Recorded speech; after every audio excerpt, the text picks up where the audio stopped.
नया नया गवना नया तकिया बिछावना लइका तोहरे के पापा कहता हमरा राजा जी के चाचा कहता अरे करे से ना मामा कमहिलू झूठो के बंगाल से तू अइलू माटी में भोजपुरी मिलइलू बोलो ना बोलई का तू कइलू माटी में भोजपुरी मिलइलू बोलो ना बोलई का तू कइलू बोलो ना बोलो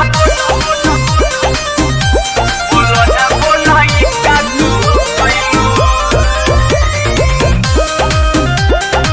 म्यूजिक बाय पवन यादव।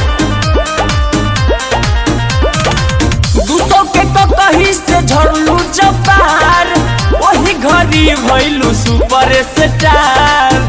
अरे पावर स्टार का पावर आ गया तुम्हें 200 के तो कहीं से झड़लू जबार हो गइल रहू वही घड़ी स्टार। एक कहीं चीज हुई आप खुश कतना के कइलू कि नाम भोजपुरी के डूबइलू बोलो ना बोलई का तू कइलू झूठो के बंगाल से तू अइलू कि नाम भोजपुरी के डूबइलू बोलो ना बोलई काहे कइलू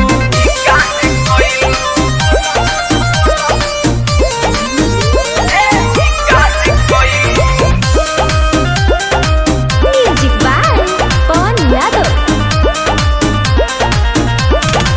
कहत रहू राजा जाइना बहरिया कांड करे लगलू घर के भितरिया ई बताओ भरोसे न उठैलू कहत रहू राजा जाइना बहरिया कांड करे लगलू घर के भितरिया हमरा ससुर जी के खूबे पढ़ैलू तू तो ट्रैक्टर के ड्राइवर बनैलू कि नाम भोजपुरी के डूबैलू बोलो ना बोलई का तू कइलू कि नाम भोजपुरी के डूबैलू बोलो ना बोलो ऐसन काहे कइलू।